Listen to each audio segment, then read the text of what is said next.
जी बिस्मिल्लाहिर्रहमानिर्रहीम अस्सलाम वालेकुम रहमतुल्लाहि व बरकातुहू। मेरा नाम है डॉक्टर मोहम्मद मुज़म्मिल हसन। एक नए सेशन के साथ आपकी खिदमत में हाजिर है जी। आज का हमारा सवालात का सेशन है। नीचे डॉक्टर उस्मान साहब का नंबर मैंने दे दिया है, आप उनको व्हाट्सएप पे जो है मैसेज कर सकते हैं। आपके जो भी सवाल होंगे इंशाल्लाह उनका जवाब जो है एक हफ्ते में आप तक दिया जाएगा। इस दफ़ा जो आपके सवालात आए हैं उसमें कुछ फिजिबिलिटी भी पूछी गई है, उसको भी जवाब देने की कोशिश करेंगे कि बच्चियों का कारोबार करना चाहते हैं तो कैसे किया जाए, कहाँ से कैसे मामला किया जाए। तो सवाल मैंने इसीलिए इस सेशन के लिए थोड़े रखे हैं ताकि थोड़ा सा इसको खोल के बयान किया जा सके। तो पहला सवाल है जी हमारा मंडी बहाउद्दीन से। ये साहब कह रहे हैं मेरी भैंस 2 महीने पहले इसने बच्चा दिया था, उसका दूध नहीं बढ़ रहा, बच्चे को पिलाकर 1 से 1.5 लीटर देती है सुबह और शाम, इसको बढ़ाने का तरीका बता दें। लेकिन ये भैंसें चलाना काफी मुश्किल है और एक दफा अगर भैंस दूध पे नहीं चढ़ती, एक लंबा दौरानिया जैसे आप बता रहे हैं कि बच्चा दिए इसको 2 महीने हो गए हैं, तो इस पे अब थोड़े से मुश्किलात का सामना आपको करना पड़ सकता है। 4 चीजें मैं अमूमी तौर पे बार बार अपने सेशन में बताता हूं। अगर आपने दूध की पैदावार लेनी है जानवर से और वो दूध सही नहीं दे रहा, 4 चीजों का ख्याल रख लें। नंबर 1 जानवर की नस्ल, नंबर 2 जानवर की सेहत, नंबर 3 जानवर की खुराक, नंबर 4 आपकी मैनेजमेंट। अब आप में इसमें से किसी एक चीज पर भी ऊपर नीचे हो गए, आपकी जानवर की सेहत ठीक नहीं है, दूध नहीं आएगा, मैनेजमेंट ठीक नहीं है, दूध नहीं आएगा, आपकी खुराक ठीक नहीं है, दूध नहीं आएगा, और अगर आपके जानवर की नस्ल ही दरमियानी सी है तब भी आपको दूध नहीं मिलेगा। अब ये आपने अपने इलाके के डॉक्टर के साथ सार में सार जोड़ के बैठ जाएं और देखें कि आखिर आपका जानवर दूध क्यों नहीं दे रहा। जानवर भैंस कितनी ही थकड़ क्यों ना हो, 2 महीने के बाद 7-8 लीटर दूध उसको किसी भी सूरत में करना चाहिए, चाहे कितनी ही निकम्मी नस्ल की क्यों ना हो। अगर आपके पास दूध थोड़ा आ रहा है तो आपको इसको लुक आफ्टर करना है। कई सारे सवालात जो है इसमें जन्म लेते हैं। आपने अगर ये जानवर पहले आपके पास मौजूद था तो इसको खुश्क कर, कितना देर आपने खुश्क रखा, खुश्क दौरानिये में आपने इसकी क्या सेवा की। अक्सर लोग तो सेवा ही नहीं करते, पट्ठों पे रखते हैं, तूड़ी पट्ठे, बाद में कहते हैं दूध नहीं आता। तीसरा मसला यह है कि बच्चा देने के बाद 15-15 20-20 दिन वंडा नहीं डालते जी, गर्म होता है। तो इस किस्म के कई सारे मसाइल जो हैं वो हमारे मुआशरे में चल रहे हैं और दूध भी इसीलिए जो है जानवर आपको प्रॉपर प्रोडक्शन नहीं दे पाते। जो अच्छी नस्ल के जानवर होते हैं वो थोड़ी सी धक्के धुके खा के भी गुजारा कर जाते हैं, अदरवाइज जिनकी नस्ल दरमियानी सी होती है फिर वो दूध भी नहीं करते। दूसरा सवाल है सर, अगर मेरे पास 70% प्योर गाय हो और 30% लोकल हो तो प्योर काफ कितने अरसे में आएगा। पहली बात तो ये है कि ये मुझे नहीं पता कि आपने कैसे अंदाजा लगा लिया कि आपके पास जो गाय है वो 70% प्योर है और 30% वो जो है लोकल है। इसके लिए तो मुझे समझ नहीं आ रही, देखकर तो नहीं बताया जा सकता, तुक्के होते हैं हमारे। इतना जरूर बताया जा सकता है कि इस जानवर में वलैती ब्लड थोड़ा है या ज्यादा है, एक हमारा गैस होता है, लेकिन एग्जैक्ट परसेंटेज बताना मुश्किल है। इतना आपको बता देता हूं, अगर आपके पास एक प्योर साहिवाल है, ठीक है, आप उसमें से चाहते हैं कि अगली नस्लें आपकी प्योरिटी के पास आ जाए, तो तकरीबन 5th जनरेशन जो होगी आपकी, चौथे से 5वीं जनरेशन जो होगी वो तकरीबन प्योर के नजदीक आपकी आ जाएगी। ठीक है, ऑस्ट्रेलियन लॉ के मुताबिक वो एनिमल जिसमें 87% हॉल्स्टिन का ब्लड होगा वो उसको प्योर हॉल्स्टिन ही कंसिडर करते हैं, प्योर हॉल्स्टिन फ्रीजियन। कुछ किताबों में 92% लिखा है, कुछ में 87% लिखा है, लेकिन वो जानवर जिसमें 87% जो है एग्जॉटिक हॉल्स्टिन फ्रीजियन का ब्लड आ जाता है तो उसकी परफॉर्मेंस भी तकरीबन जो है अपने लैक्टेशन में जो है वो 6000 लीटर कम अज कम, पहले लैक्टेशन में कम अज कम 6000 लैक्टेशन लीटर से ऊपर चले जाती है। अगला सवाल है जी, काओ को रोटागार वैक्सीन कितने ml लगाते हैं और काफ को रोटा ट्यूब कितने दिन पिलानी होती है। रोटागार वैक्सीन ये तकरीबन 3 से 12 हफ्ते पहले, बच्चा देने से 3 से 12 हफ्ते पहले आप इसको कर सकते हैं। जो रिकमेंडेशन है आप इसको गोश्त में भी लगा सकते हैं, आप इसको सबकट भी कर सकते हैं, और 3 ml इसकी खुराक है जी। और दूसरे नंबर पे जो ट्यूब है ये एक ही दफा पिलाते हैं जी, जब बच्चा आया तो कोलोस्ट्रम के साथ हम ट्यूब भी उसको दे देते हैं, ये हमारी प्रैक्टिस है। और इसमें अल्हम्दुलिल्लाह हमारे जो रिजल्ट्स हैं बड़े सेटिस्फैक्टरी रहे हैं, और हमारी जो 1 मंथ कॉफ मोर्टेलिटी है वो जब से हमने ये प्रोटोकॉल अडॉप्ट किया है अल्हम्दुलिल्लाह निल हो गई है अल्लाह के हुक्म से।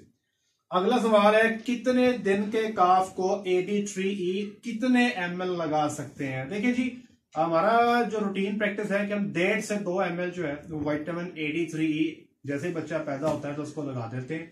और कुछ फॉर्म्स पे लोग नहीं भी लगाते, कुछ पे लगा भी देते हैं। हमारा ये मानना है, हमारी ये रिसर्च कहती है, जो रिसर्च पेपर्स भी कहते हैं कि आप लगा दें तो ये अच्छा है, लगा देना चाहिए। अगला सवाल है जी, क्रॉस ब्रेड हीफर की एज वजन कितना होना चाहिए? इस हादसा पूछ रहे हैं बकर से।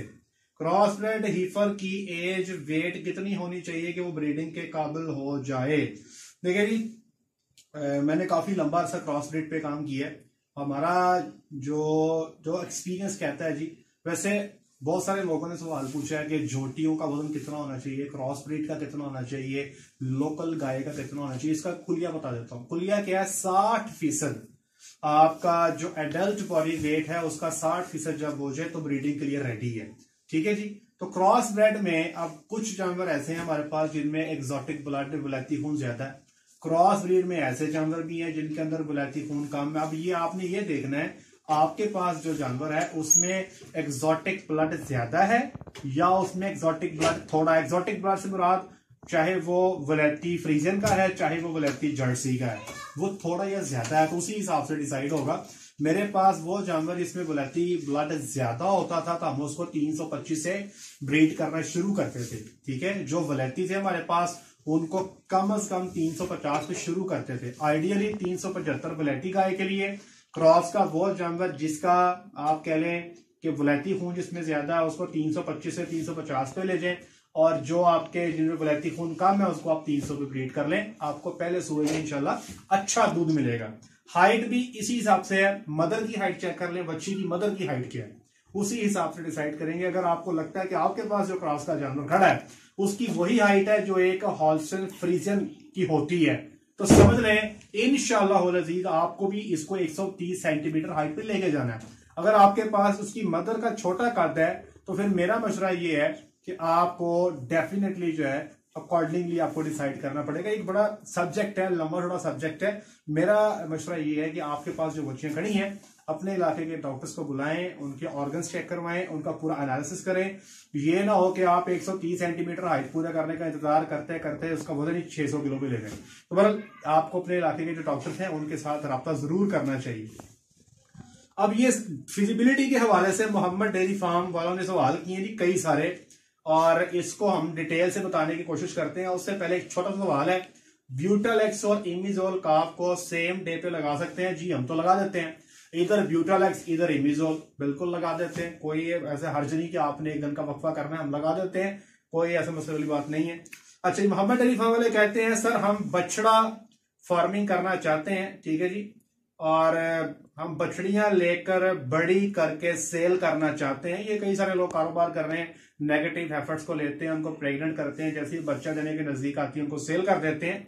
अब सवाल ये है कि बछड़े कौन सी नस्ल की बछड़ियां लेनी चाहिए?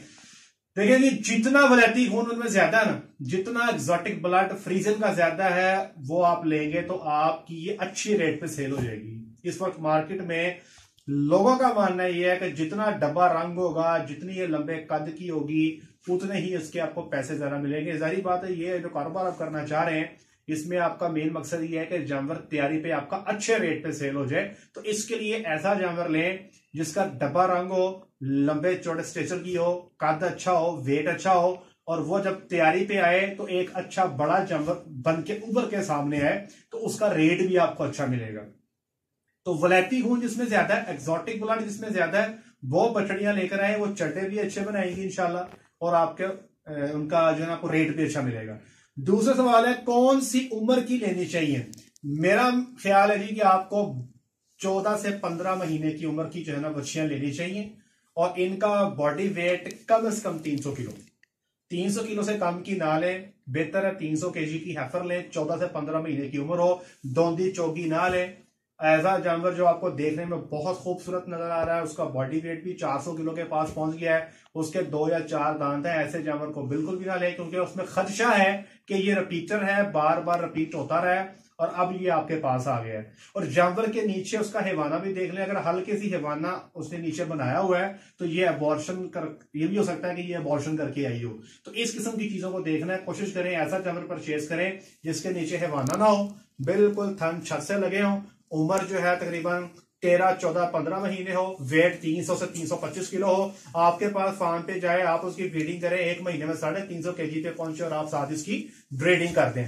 बड़ा जानवर नहीं लेना, कोशिश करें खीरा जानवर लें। कहां से मिल जाएंगी? देखिए जी, हमारे पास यहाँ पे जंग रोड मंडी लगती है, हर हफ्ते को मल्लू मोड़ मंडी है, वहां से मिल जाती हैं। बाकी मंडियां और भी कई सारी हैं जी, यहाँ पे आपको चीचा वतनी अरफ वाला में भी कुछ मिल जाएंगी, लेकिन यहाँ पर मल्लू मोड़ से काफी जो है ना वो अच्छी बच्चियां मिल जाती हैं। बाकी तलाश है जी आपकी, कुछ फार्म्स वाले भी बेचते हैं, कुछ लोग का काम ही है वो बछड़ियां ले आते हैं, आगे सेल आउट करते हैं, ठीक है जी। लेकिन ये बात को तलाश करनी पड़ेगी, घूम फिर के इकट्ठी करनी पड़ेगी। हमारा वंडा, क्या ये वंडा उनके लिए ठीक है? इन्होंने वंडा बना के भेजा जी, 40 किलो मक्की है जी, 40 किलो गंदम है और 40 किलो सरसों की खल है। देखिए जी, मेरा मशवरा ये है कि जो इनको राशन हम देते हैं ना ब्रीडिंग के पास आके, वो थोड़ा सा हम एनर्जी डेंस देते हैं, उसमें एनर्जी को थोड़ा बेहतर कर देते हैं, ठीक है, क्योंकि इन्होंने ब्रीडिंग पे आना होता है और ब्रीडिंग पे जब जानवर आता है उसको थोड़ी सरप्लस एनर्जी चाहिए होती है। आप व्हाट्सएप पे मेरे से रब्ता कर लें, आपको हम सॉफ्टवेयर पे इंशाल्लाह इनका पूरा फार्मूला डिजाइन कर देंगे, क्योंकि मुझे ये नहीं पता कि आपके पास साइलेज है, हे है, आपके पास ग्रीन फॉडर है, मुझे कोई इसके बारे में आपने बताया नहीं है। तो जब हम मुकम्मल तौर पे आपकी रजीम बनाएंगे तो उसमें पूछेंगे कि साइलेज कितना है आपके पास, अगर ग्रीन फॉडर है तो कौन सा है, चारा कौन सा अवेलेबल है, हे मौजूद है नहीं मौजूद, तूड़ी है, मतलब सारी आइटम्स को देख के फिर आपको एक प्रोटीन भी जो है आपको 14% प्रोटीन पे हम सेट करते हैं राशन को, लेकिन एनर्जी को थोड़ा सा हम डेंस कर देते हैं ताकि बच्चियां जल्दी से अपनी ब्रीडिंग पर आ सकें, और मिनरल्स का खसूसी ख्याल रखा जाता है ताकि एज अर्ली एज पॉसिबल ये प्रेग्नेंट और 12 महीने के अंदर अंदर ये आपका प्रोजेक्ट जो है ये खत्म हो जाए और आप एनिमल्स को सेल कर लें। ये थे जी हमारे आज के सवाल। नेक्स्ट आपके क्वेश्चन जो भी कोई हो, आप डॉक्टर उस्मान साहब को नीचे स्क्रीन पर नंबर चला दिए, आप उनसे रब्ता कर सकते हैं। आज के लिए इतना ही, अपना ख्याल रखिएगा, दुआ में याद रखिएगा, 5 वक्त की नमाज अदा कीजिएगा। अस्सलाम वालेकुम।